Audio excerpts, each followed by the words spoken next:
Whew. My. I knew the show was good. But man, Sony and their event has people in their feels, man. In their feels. Let's talk about it. Let's get into the video.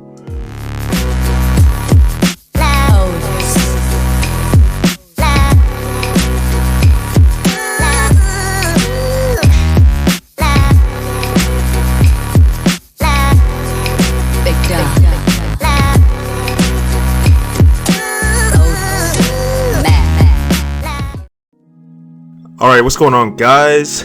I'm back to make another video. It is your boy TGK, aka that guy Ken. Yeah, and I think I have a pretty interesting perspective here today. Oh man, so I did previously make a video about Sony's event and just some of the games that I personally kind of took away from the event. This video is going to be more along the lines of this event I think was a little bit more significant than what people actually thought, specifically for people who supposedly don't own a PlayStation 5, and I'm going to tell you the reason why. So just to kind of jump right into it, I don't want to take too long on this intro, and I don't want to make this video too long. But I will preface this video by saying, in the other video, I did say that, there were a lot of games that I personally enjoyed, right? However, I didn't really go into like how I felt about the presentation. So as far as the full presentation, I did sort of, not that I was disappointed necessarily. I think I was more along the lines of like half satisfied, because they did show games that I wanted to know about. They gave us gameplay and stuff like that, awesome reveals and all of that good stuff, right? At the same time, they did have a lot of kind of like fluff in the middle that I didn't really care much for, games that I didn't really care about, or games that I feel like really shouldn't have been there, because we had a lot of like footage, like Deathloop. We literally had a full state of play for Deathloop. I don't think Deathloop should have been there. It just kind of makes me feel like, to some extent, Sony just didn't have as much to show. But that besides the point, right? There were a lot of great reveals, and I really honestly think that what was shown really has people like in their feels, man. And I think it was a lot more significant than what we thought. Specifically, the two major reveals that I think kind of like threw everybody off was the Star Wars Knights of the Old Republic remake, and obviously the Wolverine reveal. Now, both of these games have sparked a massive amount of controversy, and and I mean, I really think a lot of it just kind of just stems from just, I don't know what it is, like people just not wanting to own a PlayStation. I don't know, like I don't understand why people are so upset at the fact that these games are going to be exclusive to the PlayStation 5. Maybe they feel like now that these games are coming, people find the PlayStation 5 even more desirable. I really don't know. I don't understand it. I mean, if you want to play the game, just play the game on the console where it's available, or platform where it's available. So if you don't know, Star Wars Knights of the Old Republic was unanimously crowned as being one of the best Star Wars games just in general, like ever. I believe it came out on the old original Xbox as an Xbox exclusive, right? And like I said, it was renowned as one of the best Star Wars games ever to this day. There really has, like, in the community, there aren't really any other games that people consider to be better than that one. And now it's coming to the PlayStation exclusively, albeit more than likely timed exclusivity, which is crazy, and a lot of people are upset about that. The other one is Wolverine, which I think is even more significant than KOTOR, and the reason why I think is because Sony, obviously it appears that Sony and Marvel are kind of like working together to kind of like, you know, get these Marvel characters, you know, to come back into the gaming space like in a more significant way. You know, as we all know, Marvel has been incredibly popular for like over 10 years now or something like that, and superheroes and stuff like that. So the fact that Sony's kind of like working with Marvel, you know, or Marvel's working with Sony, vice versa, it is very telling as to like, you know, what they're trying to do with the Marvel IP and where they're trying to go with it. Now, Spider-Man has been incredibly successful, you know, on the PlayStation platform.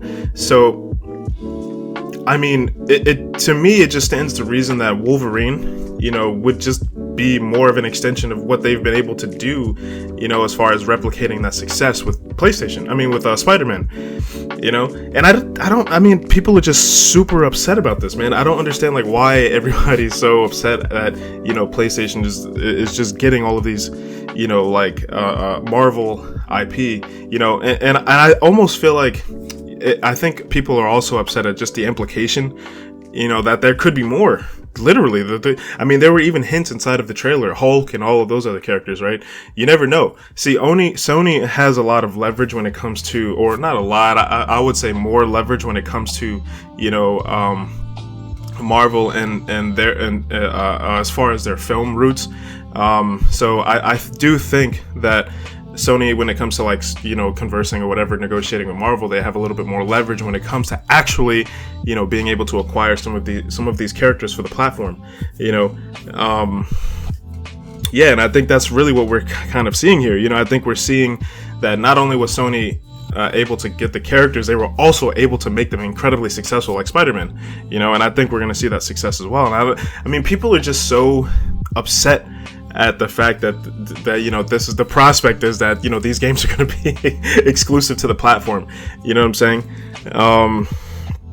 And honestly, man, I really think the majority of the people who are upset about it are the people who can't get it like on the Xbox. I mean, obviously we know Marvel is a popular franchise, you know, or a popular IP with a lot of popular characters.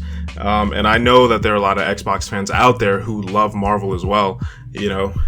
So I don't know, maybe they just don't like the fact that some of these characters that they love are just not going to be available on their platform, especially in such a like produced in such a light, a good light, you know, like kind of like how Spider-Man was, where they stayed true to the character and had their own rendition of the character.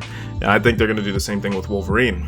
I don't know, like, I don't understand why they just don't just get the platform. I know some people don't like PlayStation, it is what it is, but dude, if you're really a true fan, you're just going to play the game where it is, you know. Stop trying to, like, you have people out here who are literally, you know, like boycotting Marvel, you know what I'm saying?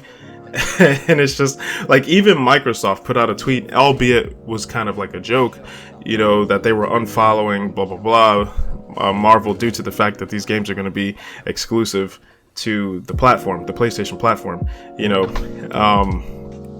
But yeah, I don't know, man. See, it could even be a possibility that we might even get some sort of like people are calling the MGU, the Marvel Gaming Universe, you know, where we have more characters that come into the PlayStation universe, and then we have like more or less like what they did with the Avengers, like a gaming PlayStation exclusive Avengers, which would be awesome.